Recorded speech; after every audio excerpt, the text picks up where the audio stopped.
அன்பார்ந்த மாணவ செல்வங்களே, இந்த வீடியோவில் ரூதர்ஃபோர்ட்ஸ் கோல்டு ஃபாயில் எக்ஸ்பெரிமெண்ட், அதாவது ரூதர்ஃபோர்ட் வந்து ஒரு எக்ஸ்பெரிமெண்ட் கோல்டு ஃபாயில் எக்ஸ்பெரிமெண்ட் பண்ணார். அதை வச்சு அவரால் ஒரு இது கன்க்ளூட் பண்ண முடிஞ்சுது. கன்க்ளூட் பண்ணதை வச்சு அவர் ஒரு நியூக்ளியர் மாடலை வந்து சொல்கிறாரு, Rutherford's nuclear model of atom. Okay, அவர் என்ன எக்ஸ்பெரிமெண்ட் பண்ணார்? Gold foil experiment. ஓகே, இப்போ கோல்டு ஃபாயில் எக்ஸ்பெரிமெண்ட்டில் அவர் யூஸ் பண்ணது பார்த்தீங்கன்னா சோர்ஸ் ஆஃப் ஆல்ஃபா பார்ட்டிகிள்ஸ். இங்கே வந்து ஒரு ஆல்ஃபா பார்ட்டிகளோட சோர்ஸ் இருக்குது. ஆல்ஃபா பார்ட்டிகலாக நம்ம ஏற்கனவே என்னென்னு பார்த்தோம், 2 protons 2 neutrons கொண்ட ரேடியேஷன். ஸோ இந்த ரேடியேஷன் என்ன ஆகுது? பாஸ் ஆகுது. பாஸ் ஆகும் பொழுது இங்கே லெட் பிளேட் வச்சிடுறாங்க. லெட் பிளேட் வந்து முக்கால்வாசி கதிர்வீச்சு தடுக்கிறதுக்காக யூஸ் பண்ணுற பிளேட். லெட்டுங்கிற எலமெண்ட்டால் செய்யப்பட்ட பிளேட். அந்த பிளேட் வந்து என்ன செய்யும்? அதில் வந்து ஒரே ஒரு ஹோல் இருக்குது. இப்போ இந்த ஆல்ஃபா பார்ட்டிகிள் குரூப்பாக வருதுன்னா அந்த லெட் பிளேட் தடுத்து அந்த ஹோல் வழியாக மட்டும் அந்த பார்ட்டிகிள் வெளியே வரும். ஸோ வெளியே வரும் பொழுது இங்கே ஒரு தின் கோல்டு ஃபாயில், பயங்கர தின்னான ஒரு கோல்டு ஃபாயில்னால் ஒன்றும் இல்லை, ஒரு அலுமினியம் ஃபாயில் மாதிரி நம்ம இதில் யூஸ் பண்ணுவோம் இல்லையா, அது மாதிரி கோல்டில் வந்து ஒரு ஃபாயில் யூஸ் பண்ணுறாங்க. ஸோ கோல்டு ஃபாயில் வந்து பயங்கர தின்னாக இருக்குது. இந்த ஆல்ஃபா பார்ட்டிகிள் என்ன ஆகுது? அப்படியே பாஸ் ஆகி இந்த கோல்டில் போய் விழுகுது. ஸோ இந்த கோல்டில் விழுகும் பொழுது இங்கே இதுக்குள்ளே ஃபுல்லாக கோல்டு ஆட்டம்ஸ் இருக்கும். கோல்டுக்குள்ளே ஆட்டம்ஸ் இருக்குது. ஸோ ஓகேயா, இந்த ஆல்ஃபா பார்ட்டிகிள் மேலே விழுகும் பொழுது அந்த ஆட்டம்ஸ்குள்ளே அந்த ரேஸ் பாஸ் ஆகுதுன்னு இமேஜின் பண்ணணும் நீங்கள், கோல்டு ஆட்டம்ஸ்குள்ளே. ஸோ இந்த ரேஸ் பாஸ் ஆகும் பொழுது அந்த ஆட்டம்ஸில் என்ன இருக்கோ அது மேலே பட்டு டிஃப்ளெக்ட் ஆகணும். சப்போஸ் ஸ்பேஸ் இருந்துச்சுன்னா அப்படியே உள்ளே போயிட்டு வெளியே வந்துடணும். இதான் நடக்கணும். ஸோ அவர் பண்ண எக்ஸ்பெரிமெண்ட்டில் என்ன ஆகுது? நேராக வந்து விழுகுது, நிறைய இடத்துல ப்ரொஜெக்ஷன்ஸும் விழுகுது, டிஃப்ளெக்ஷன் ஆகுது.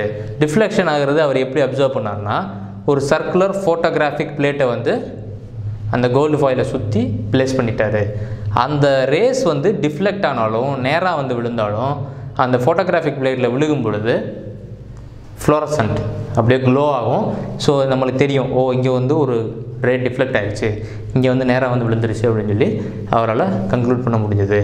ஸோ வந்து இந்த எக்ஸ்பெரிமெண்ட் இப்படி பண்ணார். எப்படின்னா, பீம் ஆஃப் ஆல்ஃபா பார்ட்டிகிள்ஸ் அந்த கோல்டுக்குள்ளே ஆட்டம்ஸ் இருக்குது. ஓகேயா, ஆல்ஃபா பார்ட்டிகிள்ஸ் இப்படியே பாஸ் ஆகுது. பாஸ் பண்ணும் பொழுது இந்த பார்ட்டிகிள் இது மேலே பட்டு இப்படி டிஃப்ளெக்ட் ஆகிடுது. இன்னொன்று பார்த்தீங்கன்னா இங்கே வந்து இப்படி பட்டு இப்படி டிஃப்ளெக்ட் ஆகுது. இன்னொன்று வந்து இப்படி பட்டு இப்படி டிஃப்ளெக்ட் ஆகுது. அதாவது நீங்கள் ஒன்று இமேஜின் பண்ணணும், 2 protons 2 neutrons கொண்ட ஒரு ஆல்ஃபா பார்ட்டிகிள் போகுதுன்னா கோல்டு ஆட்டம்குள்ளே ஒரு நியூக்ளியஸ் இருக்கும். இந்த நியூக்ளியஸ் என்ன இருக்கும்? புரோட்டான் இருக்கும். இங்கே ஏற்கனவே ஆல்ஃபா பார்ட்டிகிளில் புரோட்டான்ஸ் வருது. நம்மளுக்கு என்ன தெரியும்? பாசிட்டிவ் ரிப்பல் பண்ணும். ஸோ அவரோட அப்சர்வேஷன் எப்படி இருந்ததுன்னா, அவர் என்ன சொன்னார் பாருங்க, most of the alpha particles pass through the gold foil undeflected. Most of the alpha particle deflect ஆகலை, நேராக உள்ளே போயிட்டு வெளியே வந்துருச்சு. A small fraction of the alpha particle was deflected by small angles. ஒரு சில ஆல்ஃபா பார்ட்டிகிள்ஸ் மட்டும்தான் deflect ஆகி திரும்பி வந்தது. அதுவும் சின்ன ஆங்கிள்ஸில் டிஃப்ளெக்ட் ஆகிருக்கு. A very few alpha particles, அதாவது ஒரு ஆல்ஃபா பார்ட்டிகிள்ஸில் 20,000ல் 1 மட்டும் பவுன்ஸ் பேக். 20,000ல் 1 மட்டும் பவுன்ஸ் பேக் ஆயிடுச்சு. பின்னாடி பட்டு டிஃப்ளெக்ட் ஆகி பவுன்ஸ் பேக் ஆச்சு. வேர் டிஃப்ளெக்டட் பை நியர்லி 180 டிகிரி. 180 டிகிரியில் கோல்டு ஃபாயில் மேலே பட்டு டிஃப்ளெக்ட் ஆச்சு.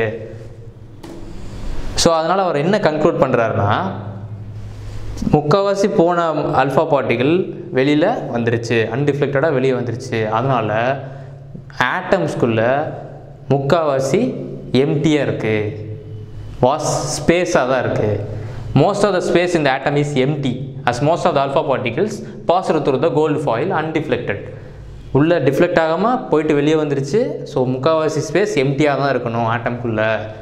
அதே நேரத்தில் ஒரு சில பார்ட்டிகிள் ரிஃப்ளெக்ட் ஆகிருக்கு, ஒரு சில பார்ட்டிகிள்.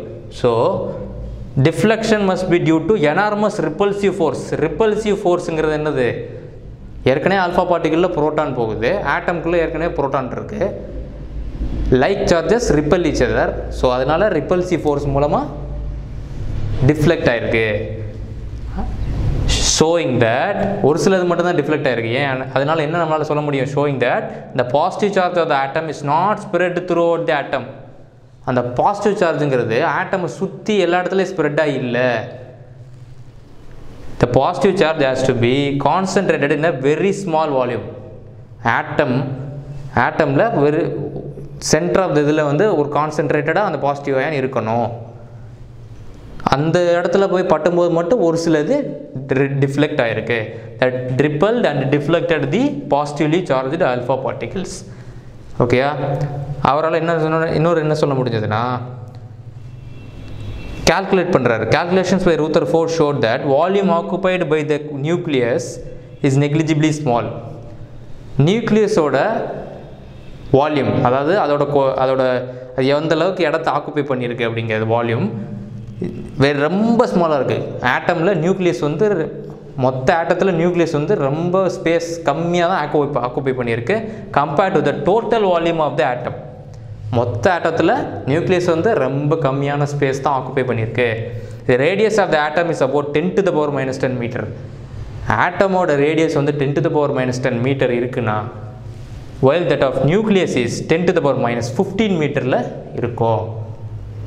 அவர் சொன்னபடி கணக்கில் வச்சு கம்பேர் பண்ணி பார்த்தோன்னா ஒரு பெரிய கிரிக்கெட் ஸ்டேடியத்தோட ரேடியஸ் வந்து ஆட்டம்னு சொன்னால் நடுவில் ஒரு கிரிக்கெட் பாலை வச்சா அதுதான் நியூக்ளியஸ். ஓகேயா?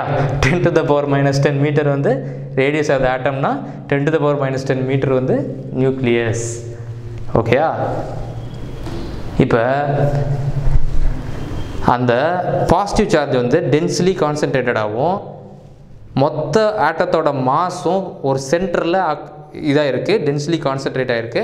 அதுக்கு பேர் நியூக்ளியஸ் அப்படின்னு சொல்லி பேர் வைக்கிறாரு. அதே நேரத்தில் nucleus is surrounded by electrons.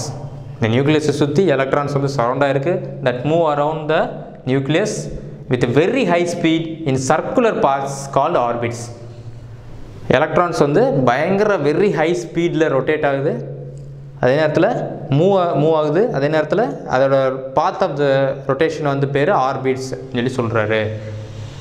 இது வந்து எப்படி இருக்குன்னா சோலார் சிஸ்டத்தில் சூரியன் நடுவில் இருக்கிற மாதிரியும் சுற்றி எல்லா பிளானட்ஸும் ரொட்டேட் ஆகிட்டு இருக்கிற மாதிரியும் அவர் மாடல் வந்து இருந்தது. அதே நேரத்தில் electrons and the nucleus are held together by electrostatic force of attraction. நடுவில் ப்ரோட்டான் இருக்குது, சுற்றி எலக்ட்ரான் இருக்குன்னா எலக்ட்ரோஸ்டாட்டிக் ஃபோர்ஸில் அட்ராக்ஷனில் மூலமாக பாண்ட் ஆகிருக்கு. Protons positive, electrons negative. Unlike charges attract each other, electrostatic force of attraction அது மூலமாக ஹெல்டு டுகெதர். ஓகேயா? அது மூலமாக ஸ்டேபிளாக ஒரு லொக்கேஷனில் இதாக இருக்குது அப்படின்னு சொல்லி அவரோட நியூக்ளியர் மாடலை ப்ரொப்போஸ் பண்ணுறாரு.